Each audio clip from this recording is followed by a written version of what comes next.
Welcome back to the Daily Balance Podcast. We're your host, Adean. And I'm Brittany, and this is where we're turning awareness into action. We're kicking off this special episode in recognition of Disability Awareness Month by confronting one of the biggest challenges to a family's balance: emotional regulation and anger and special needs children.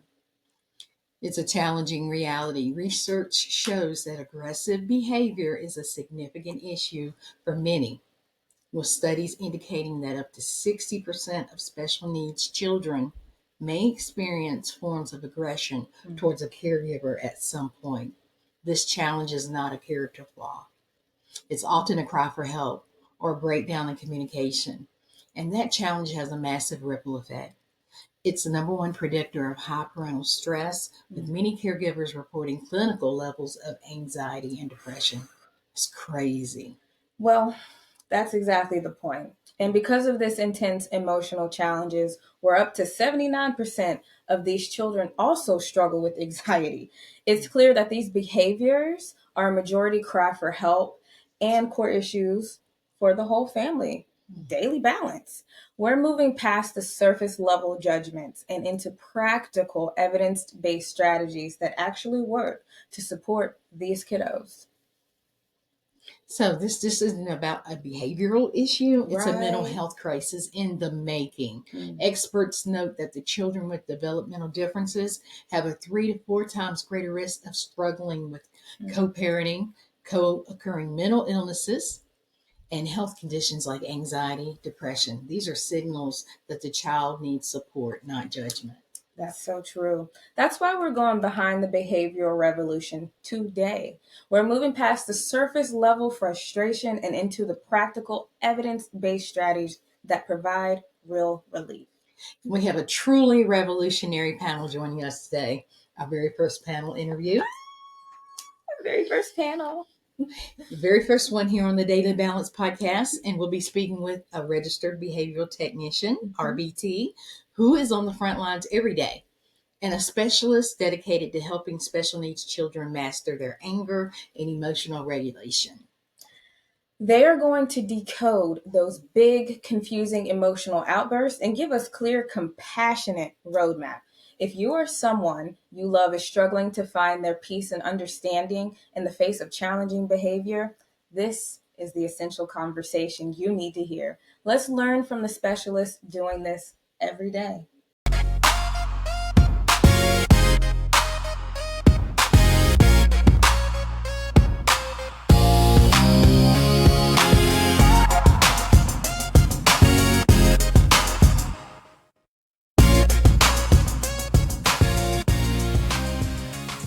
Let's get balanced. Let's start the show with our incredible panel of experts. Paradise Thompson, who grew up in a military family stationed in places like Germany and the West Coast. Paradise has earned her bachelor's degree in political science, followed by a master's of healthcare administration and another master's in elementary education.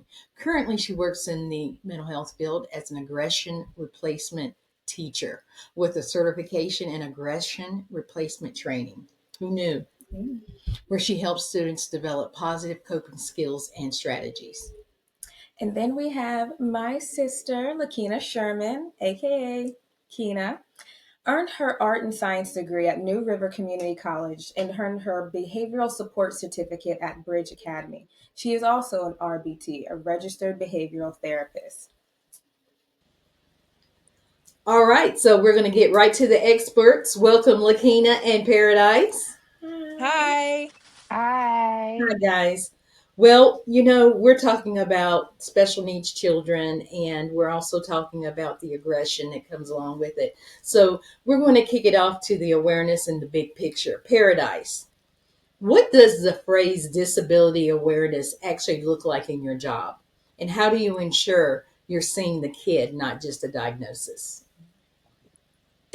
Disability awareness in my job means meeting children where they're at, making sure that the diagnosis doesn't define the child's potential, but just gives us awareness of their behaviors. So making sure that if a student is, defined as a behavior student, that we're looking at them as a whole picture. And a lot of the things that in my job, I always ask them, like, what'd you have for dinner last night? And some of the students will say nothing. Some of them will say ramen, and some of them will say they have lasagna. So I think identifying what triggers look like, what home looks like in my job is about really meeting children where they're at, not necessarily labeling them. Mm. I Good, like good that, response. especially not the labeling. Mhm. It's, ugh, we can get carried away with all the labels.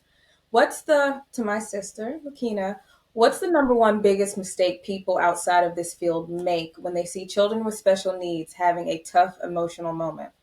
The way they identify them. So, Mm. meaning if we're in a store or something, they're sitting here like, oh my gosh, that kid has behavior problems. The parents aren't strict on them or anything like that, not knowing that that could be the way that the child communicates because of their need.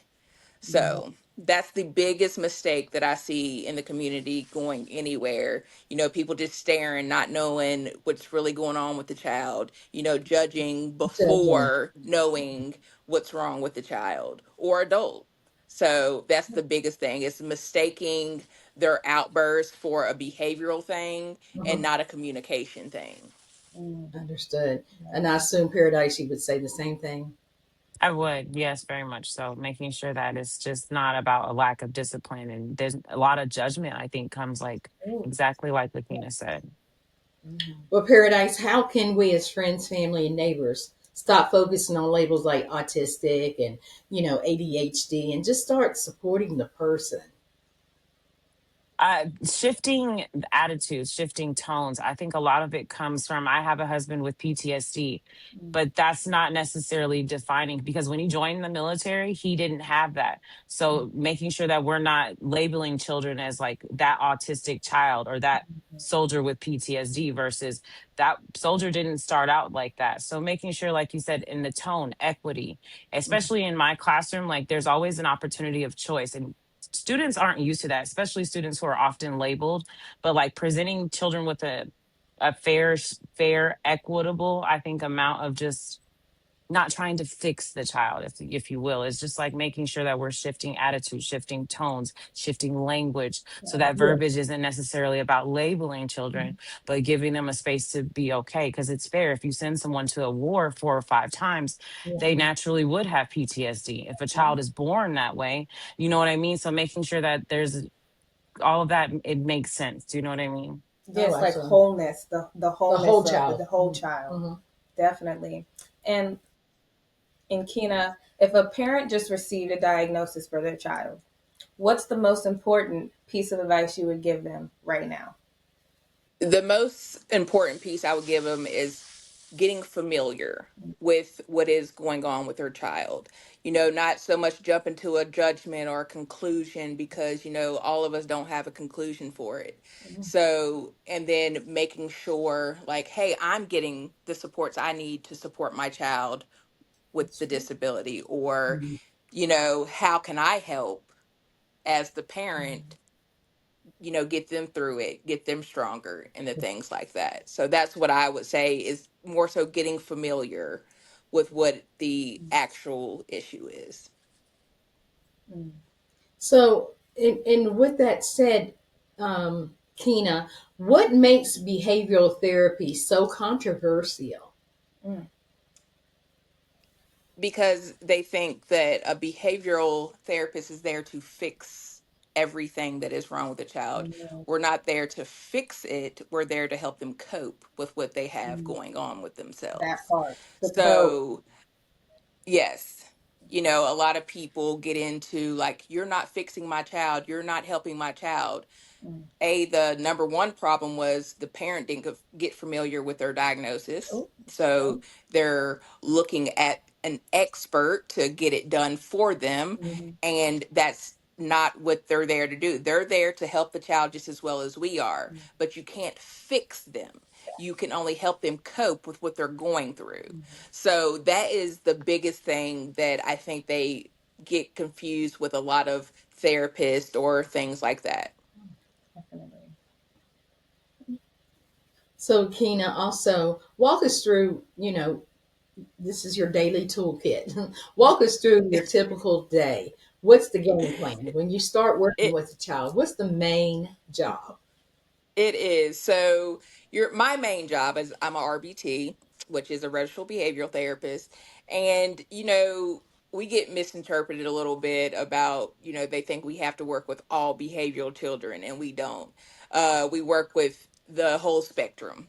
So Hmm. getting to know the child, that's the number one. They may have goals, they may have Right. strengths. You don't just walk into a judgment. Like, you ask them, like, they could be the best basketball player you've ever seen, and nobody would ever know that No. because all they're focused on is what's wrong with them. Hmm. So, you get into their strengths, you get into like their goals as an individual, as a family, if they have family goals. So that's what we get to know, because that's how you start breaking down of how you're able to help the child. Not just jumping in like, oh, you have this wrong with you, you have this. No, we don't do that. You get familiar with that person. So we get IEPs and things like that. We don't necessarily go off of the IEP Hmm. the itself. We have to know how to excel into getting that information and changing it into a situation that we can help the child. So basically, I said, like, getting to know them, not having somebody tell us this is what's wrong with this child. You still have to get to know the child. The parent can tell you, a teacher can tell you, Yeah. somebody in the community can tell you, but you have to help them. Coping, again, Okay. you have to know how to help them by getting involved in their life. Like I said, strengths, Hmm. their goals, Yeah. their weaknesses, what sets them off. Mhm. It's a lot of things that you have to dig out before you can even help them yourself. Oh, Gotcha. such a good point. You have So, to get to know that individual. yeah. And in Paradise, can you share a memorable moment where you saw a child successfully learn a skill that changed his life? I can. I had a student that when I met her in middle school, she used to throw desks. If she got really upset, she would throw a Wow. desk. And she's now in high school. She's a freshman now. But when I met her, I want to say she was in sixth grade or seventh grade. But now she has learned. Like, she'll tell me, she'll be like, Miss T, I know to count back to 30. I know to use my coping skills. And she identifies a lot of the times, like, sometimes people can just trigger you and you're in Yeah. high school. So a lot of those things is like making sure we're affirming that these students, they're combating things that are realistic. They are being bullied, and like, just like LaKeina said, like making sure that we're identifying their strength and their weaknesses. If she's dyslexic, it makes sense that she's struggling in math. Yeah. It also makes sense that I've seen her, like you said, grow from a kid who used to throw desks. So making sure that we are highlighting the self-talk, making sure that those coping skills are being utilized, and when she does have moments when she does fall back, like, that's safe. It's a safe space. You're going to make mistakes. So I think it was just really healthy to see her now in high school recognize that she's like, I don't throw desks anymore, Miss T. And I'm like, I know. I I'm love proud of that. you I love because I that. know it was in you. So I Yeah. saw it. and so, I and saw sometimes, it. like I love it. Lakina said it really well. But this is a young lady who was being raised by her grandmother. Her father's an alcoholic. Her mother is and like, you know what I mean. Like, her background doesn't dictate who she is. So to see her now being very successful, involved in ROTC, not throwing desks, I think is Yeah, it's just that's Amazing. success to me. Good for her. Absolutely. absolutely. Absolutely. So, to continue on this conversation, how do you play detective and figure out why a child is hitting and yelling and refusing to cooperate? What's the hidden message you're trying to send? Yes. And that's you, Paradise. Oh, I think a lot of the times it's about attention and or need or escape or sometimes sensory overload.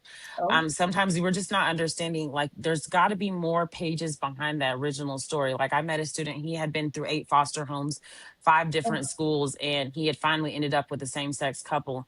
And he ended up still being transferred to another school, but he was one of those kids who he started hitting walls. But Oh. trauma and triggers can cause anyone to respond like that. So making sure that we're not in a space where we're not making sure that kids feel safe to express themselves and that it's okay to not know all Absolutely. the answers. I think a lot of times in public schools, teachers fail to say that they don't know the answer. Teachers yeah. fail to say that I'm not trained in this. I don't know what And to that's do. okay. And And it's so I okay. think Absolutely. a very important message is to be like, be okay with saying, is there a specialist? Is there someone that can help me? Amen. Yeah. There you We go. have to. Mhm. So, Kina, how do you make sure the work you do feels like helping kindness, not like trying to force the kid to behave, normal?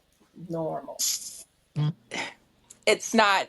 That's the whole problem. Is they act the normal. You Yes. treat them like an individual.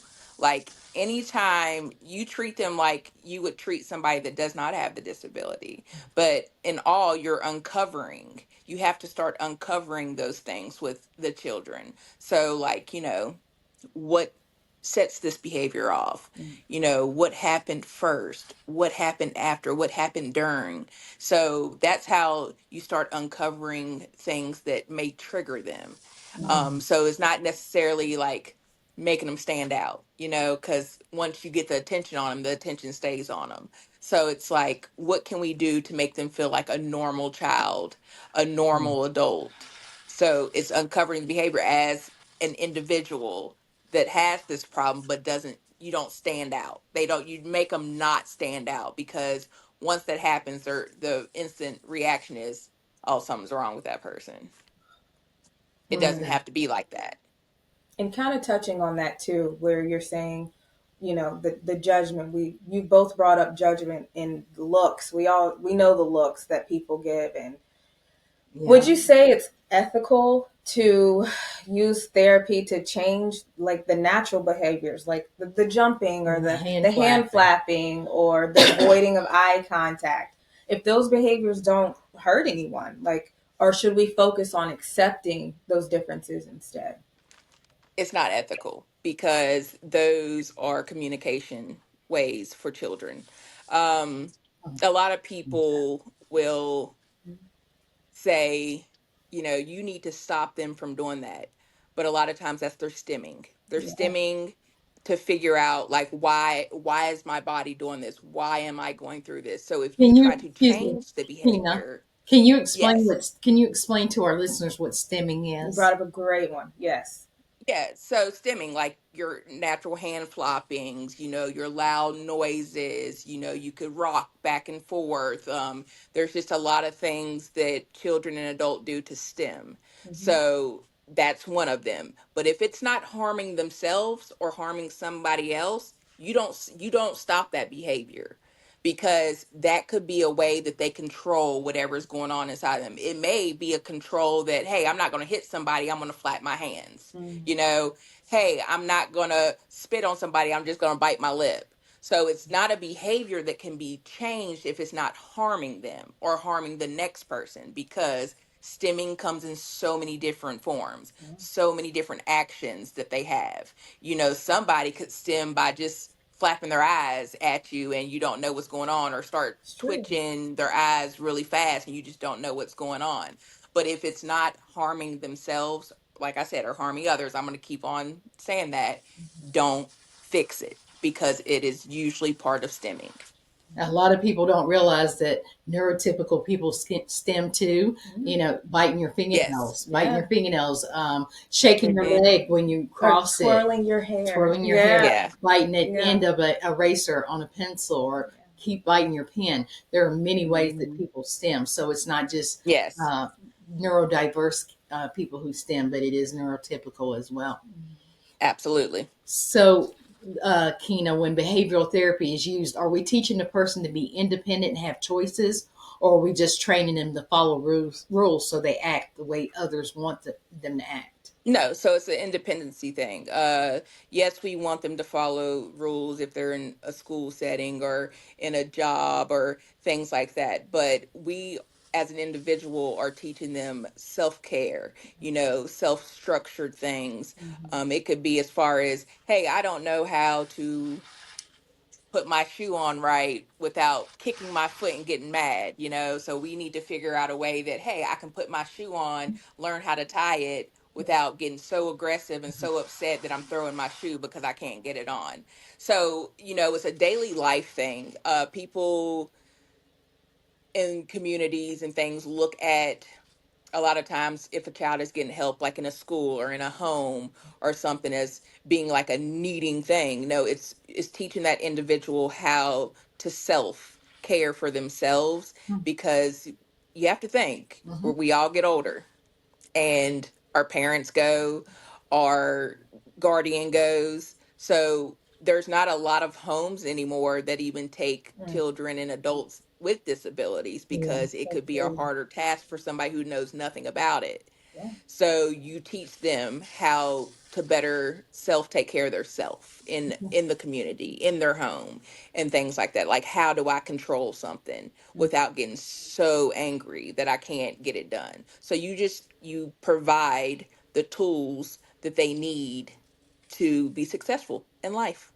I love that. Mm-hmm. I love that we're touching on just the whole wellness of the individual and how it can just look different For for everybody. everyone. Mm. Hmm. So, Paradise, how do you know if a kid's strong reaction is a typical tantrum or something deeper connected to their special needs? Uh, I believe tantrums are about control for children versus a strong reaction. I can give you an example of a student. She had like a psychotic episode in math class, and it took her back to a time where her dad had committed a felony, basically. And the teachers were shocked, but they didn't realize that math was a trigger for her because she was 2 grade levels below her classmates.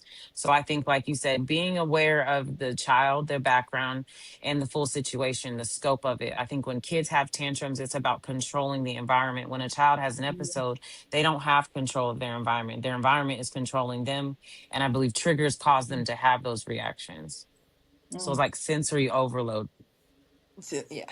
Wow. So, Paradise, during those big emotional moments, when that happens, what are the tiny signals you need to look for? And, what's the secret to stepping in before the explosion?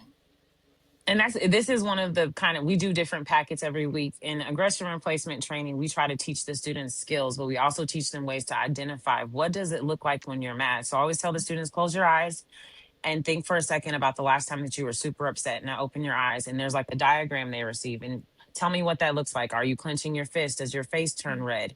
When I become upset, I become very, very quiet. What does it look like for you? Are your palms sweaty?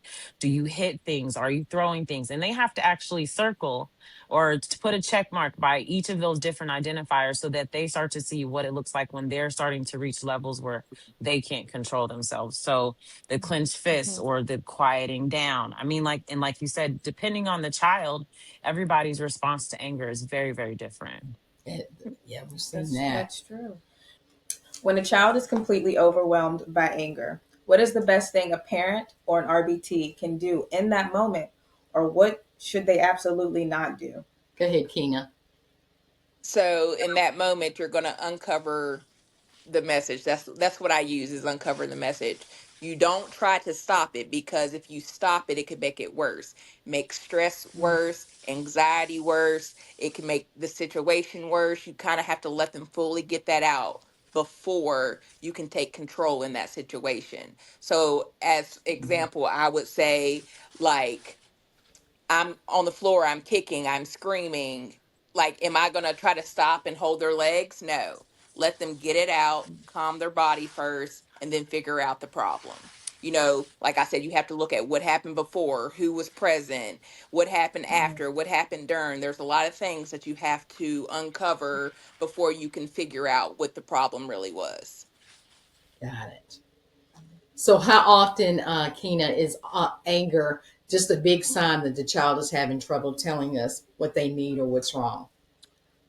It's always the problem. Like, anger is the Oh, biggest thing that people misconstrued, as being like that spoiled child or that child that doesn't have discipline. That's the biggest thing that they let out when they're not being understood. They're frustrated about something, they can't get their point across because they don't know how to truly ask for help or ask that person for something. So that is the biggest thing. And so anger is how they get that out. Throwing something, I'm going to throw this desk. I used to have a student that did that too. There's no more desk being thrown. So it's a lot of other things that, you know, you have to be able to understand before we can judge it. So Paradise. What are some of the most effective, long lasting ways you teach kids how to handle their big feelings so they don't have to rely on anger? I think the longest lasting ways I have learned come from teaching them how to utilize their own coping skills, and something unique I started incorporating, because we teach different skills every week. So for example, we teach something like dealing with the other person's anger.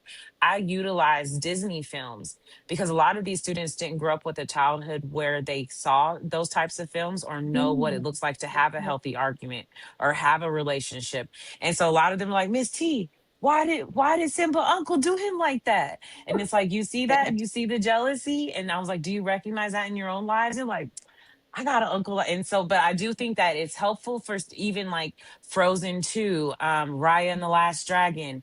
We use all these different, I use different movie clips so that they can start to identify in their own lives what it looks like. And it's like, well, what did Riley say to her dad? And she told the dad to shut up, and he sent her to the room. I said, well, did she get dinner? And they was like, no, she did not get dinner, Miss T. In our house, it would be violence. And I was like, I understand that, but do Oh. y'all understand like what the outcome of happened after she had that reaction? They're like, do you feel like that was fair? And so that the kids start to understand too, like, I just think it's very important that we use color therapy, and we utilize, teaching them breathing techniques, but actually helping them see physically and then writing it down and being able to identify these different film characters. I think it helps build, I think, broken pieces of their childhood that they've never. And this is something new I tried this year, but I can tell because I get so much feedback. They're like, well, what movies are we watching this week? You have to come to class to find out. So I think it's very important to just make sure that they see the reflections that we do have. I do think that the media does provide us some leverage with helping kids, especially in, because I work in a county where it's it's they have almost nothing, no resources. So yeah, I think it's helpful to utilize some of the stuff that technology has brought us, instead of just Yeah. always teaching breathing techniques or always relying on music or color therapy, but actually showing them like, this is what a healthy argument looks like. Yeah, Absolutely. definitely. So, Kina, how much do things like, and we're familiar with this in this house, how much do things like loud noise, bright lights, or even a crowded room trigger these angry feelings? And how do you manage that environment? That could be the main trigger. That's the whole point of getting it all figured out. You know what happened? That light came on. It triggered them. So we have I have children like that in my class, and we have dim lights. So making sure it's not as bright. I usually have like a shade down, enough light that they can see to work and do everything. Loud noises, same thing. We know that it's a trigger. So for example, a fire drill. Oh, yeah. Fire drills throw them off completely because the Mm. noise is so loud. So intense. But instead, we have to teach that control. Like, this is going to happen. If it's an emergency, it will happen. Like, they need to know when these noises will happen around them. So we usually try to teach, like, for emergencies you may hear, and we not like to tell like the loud things that they will hear, so that yeah, it does trigger them, but hopefully it helps with setting that anger off, because that was one of the steps that we've incorporated into their daily task of, this may happen, this is how we're going to deal with that situation, this is how you control it, this is how you control yourself. So like things like that, but usually it's a stimulant, so it boom, it's the first thing that brings that. I always tell them it's the peak of the fire. Mm. So it's the peak of the fire. Things that really they just don't agree with. I also use noise counseling headphones for a lot of my kiddos that have Mhm. problems with noises. So I have problems with noises, so We I use all my do in own. this household. Everybody in this household. I don't like loud noises either. I don't So either. I have that. I have that. Whatever it Same is. thing. Me too. Um, yeah, we all have our noise canceling earphones in this home. yeah, Definitely. and that's Mhm. the great thing about some of like the new technology and things like that. They do help with kids that have those sensory issues, like, it could be just a scratch of a pencil they can't Ooh. stand. Hmm. Yeah.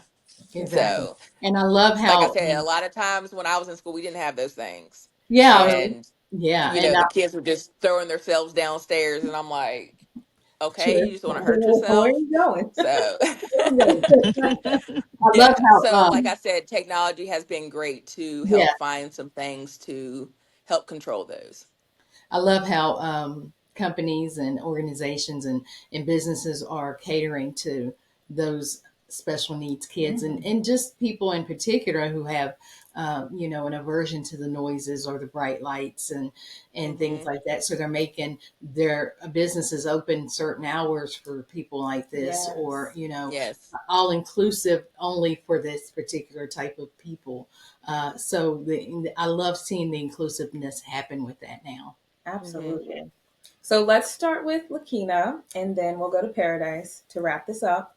What is the single most helpful message you want to share with everyone about the emotional future of a special needs child? Get to know them. That's my biggest thing. Don't judge them, get to know them, and learn about it. I open up everyone to learn about autism because the spectrum is so broad, it's so big. Everybody deals with different challenges every day. You may learn something new about yourself. So my thing is really opening up and learning more about what you're going to see around the community because you do see a lot of it now, and getting familiar of how you could help in any type of situation that you think is it needs your help at that time. So really studying it. Okay, what about you, Paradise? Empathy, patience, and consistency, just taking the time to really be empathetic and seeing each of these children as individuals. A lot of the times, a lot of the documentation I log, especially in ART, I always ask, hey, are you EC? And a lot of the students, I would say 60%, always respond with yes. So there is a correlation between aggression and students being labeled. I do think that there is a space to really be consistent, be empathetic, but also patient, and understanding that every student's going to make progress, but also like not labeling every kid, being like Lakina said, making sure that we're learning their story, learning their background, and not just making assumptions, understanding that they have self-worth and resilience just like every other student. Their opportunities are the same and limitless. Thank Absolutely. I you. love that. Limitless. I love that. Yes. And ladies, we know the work you do is incredibly demanding. Thank God for people Woo! like yourselves. Thank you, goodness. And we truly appreciate you taking the time during Disability Awareness Month to shine a light on these crucial strategies for emotional health for our youngins. So before we wrap up today, we just want to take a moment to express our deepest gratitude to our guest, LaKeina Sherman, RBT, registered behavioral technician, and our aggression replaces specialist, Paradise Thompson. Thank you, ladies, for joining us. Thank You're you. Thank welcome. Thanks for you. having Thank you so us. much. Thank you for having Did we us. get It's you a guys off with a pleasure. good time? And Good thank you for time? your vulnerability, your Seriously, thank you. expertise, and sharing the practical realities of what it means to be behind the behavioral revolution. You've given our listeners not just hope, but a real actionable roadmap for moving from frustration to function. And we hope to have you back in the future. Thank you for making this episode so powerful. Bye, Thank ladies. you. Bye. Bye. Thank you. That brings us to the end of a truly impactful episode. Thank you so much to our amazing panel, our RBT and our specialists for joining us and sharing this critical, powerful work during Disability Awareness Month. The strategies and insights you've shared about decoding anger and emotional needs are invaluable. And thank you to our listeners for joining us on the Daily Balance podcast. If this conversation resonates with you and you believe in the power of inclusive awareness, please hit that subscribe button on all our major social media platforms at the Daily Balance podcast. Okay. Your support really goes a long way in helping our mission in spreading the crucial messages. And the conversation doesn't just stop here. For our dedicated supporters, stick around for the after show called Tea Tea time. Time. We'll be continuing today's topic, answering your questions, diving deeper into personal stories with provocative details that relate to our topics, and just hanging out. That's right. Tea time is where we connect with our closest community. And if you want to be a part of that inner circle and get instant access to the after show, you got to subscribe and join to our community of Tea Time Subscribe. on our website at www.thedailybalancmedia.com. Tune in again next week for another inspiring episode. And until then, always remember, Count it all joy.